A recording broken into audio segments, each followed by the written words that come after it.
సమర్థత, ప్రతిభ, విదేశాల్లో ఉండే నాయకుల్ని మలేషియా దగ్గర నుంచి, సింగపూర్ దగ్గర నుంచి, యూరోప్ అమెరికా నుంచి ఆ దేశాల అధ్యక్షుల్ని తెలుగు రాష్ట్రాల వైపు దృష్టి మళ్లించేంత శక్తి సమర్థత ఉన్న శ్రీ నారా చంద్రబాబు నాయుడు గారికి ఆయన నాయకత్వం చాలా అవసరం, ఆయన అనుభవం చాలా అవసరం. అలాంటి అపారమైన అనుభవం ఉన్న వ్యక్తిని, అనుభవం ఒకటే కాదు ధైర్యశాలి. ఈ రోజుకి నాకు ఒకటే గుర్తుంటుంది, మన తాడేపల్లిగూడెం సభలో చెప్పాను, చాలా క్లేమోర్ మైన్స్ పేలిపోతే జీప్ ఎగిరిపోయి కింద పడితే చొక్కా దులుపుకొని ఆయన మళ్ళీ వచ్చి రాజకీయం చేసిన వ్యక్తి. ఈ రోజున సైబరాబాద్ ఉంది అంటే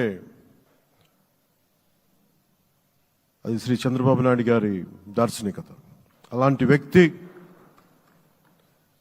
ఆయన అనుభవం ఈ రోజున 2024 ఆంధ్రప్రదేశ్కి ఎన్డీఏ కూటమి తరపు నుంచి ముఖ్యమంత్రి అభ్యర్థిగా శ్రీ నారా చంద్రబాబు నాయుడు గారి పేరుని జనసేన పార్టీ పక్షాన నుంచి మేము బలపరుస్తున్నాం.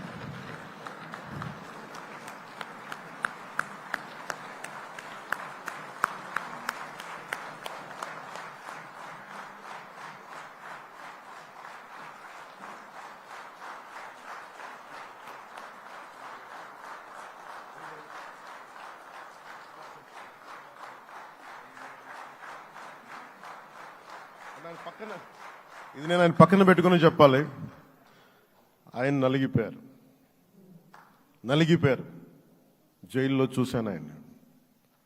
పాపం భువనేశ్వర్ గారి బాధను చూశాను. నేను అనుకున్నాను, అమ్మా మీరు కన్నీళ్ళు పెట్టకండి,